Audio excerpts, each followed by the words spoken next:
Fiction with a Telescope, the Harry Potter universe before the Decree of Secrecy. Even if, like me, you're steeped in the love and lore of Harry Potter, the phenomenon of fan fiction may be new to you. In general, fan fiction is fiction written in the creative universe of another author. Harry Potter fanfic is an enormous online agglomeration of works stretching, expanding, or sometimes radically reshaping the familiar characters and settings of the wizarding world. I never set out thinking I wanted to write in this genre, but as the HP series progressed and Rowling gave us more and more glimpses into wizarding history, my historical fiction writer's ears perked up. As my own interpretation of the legend of the four founders of Hogwarts grew, I brought to it the same sorts of questions I often bring to thinking about the past and the stories we can tell about it. What were the women up to? And what about the sorts of stuff that doesn't get written down because it's too unusual or too scandalous? This isn't the material Professor Binns used to put Harry and Ron to sleep through 6 years of History of Magic classes. In the film adaptation of Fantastic Beasts and Where to Find Them, there's some subtle yet telling character placement. Serafina Picquery, the president of the Magical Congress of the United States of America, MACUSA, and disgraced but competent Aura Tina Goldstein are women. So what? Big deal? It's easy to have a casual reaction to this as 21st century European or North American audiences. It's not so easy, though, when you put it into a historical context. Those costumes and speakeasies aren't just window dressing. Show me a political ruling body or a security force with high-ranking women in the 1920s, and I'll show you a wizard with his hat inside out. And for me, this is some of the best magic in the magical world. Though uniquely privileged and powerful, the magical community, at least in the last 1500 years or so, has become increasingly marginalized. This contradiction is irresistible to my imagination.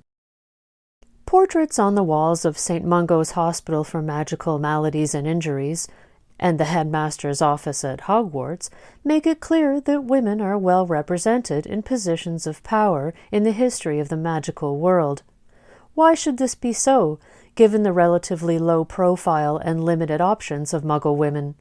If this is so, what other expressions of diversity does the flamboyant, purple-clad wizarding world contain?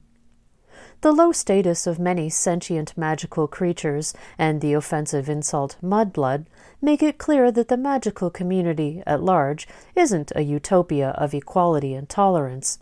Still, for women, it was manifestly safer and more pleasant to be a witch than a muggle. One of the reasons I think feminism is still relevant is that it's essential for us not to forget what life has been like for most women in most of history.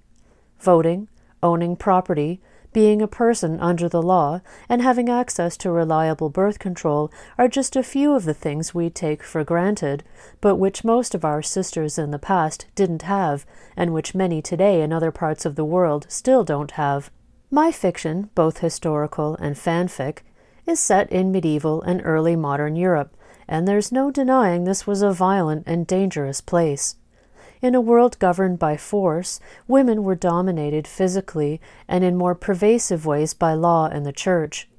Scholars and theologians taught that women were simply inferior in every way, but how, I wondered, could such assertions stand among witches and wizards?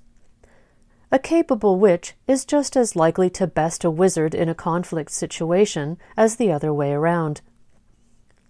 Muggle attitudes toward women were based on a perceived lack of physical power. If physical power becomes irrelevant because of a different kind of power, one not based on gender or stature, what happens? My fanfic novel is set in the 11th century, before the Ministry of Magic or the Decree of Secrecy. I have a persistent curiosity to look backward into wizarding history. The more I think about it, the clearer it seems to me that the concerns of women might have played largely into the movement of the magical world into hiding. The vast majority of those persecuted, tortured, and killed as witches were women. It seems pretty obvious that a true witch in Rowling's magical universe would be easily able to evade capture. Therefore, the women being targeted were most likely Muggles. How would it feel for magical women to see their Muggle sisters suffer for acts that they themselves may have committed? True witches, living openly, posed a real threat to Muggle women, perhaps contributing to a conscience-led movement to retreat from the Muggle world for its own good.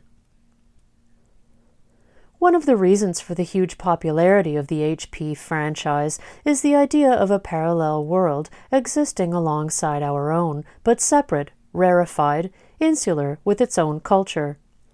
Such a community knows well how it feels to be marginalized from mainstream culture. Would it, then, be more receptive to diversity within itself? People are people, and human nature will always do what human nature does.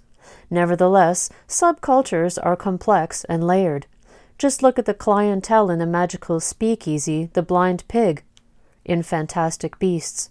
Further, we know from Rowling herself that Dumbledore is gay. And although not out in the books or movies yet, there he is, wearing velvet suits and high-heeled boots. And this is why I love writing Harry Potter fanfic. I want to look outside the borders of the story, but specifically backward into history, because that's my passion. Historically, if women wanted to pursue scholarship or a profession, we had to enter a convent. Okay, at certain times it probably was cool for men to wear purple cloaks and high-heeled boots, but wardrobe aside, being different wasn't generally safe or comfortable. I speculate that in the subculture of the magical world, especially before the decree of secrecy, there may have been quite a large tolerance for difference. Of course, forces of isolationism may have pushed things in the other direction, and this tension leaves endless spaces for speculation and invention.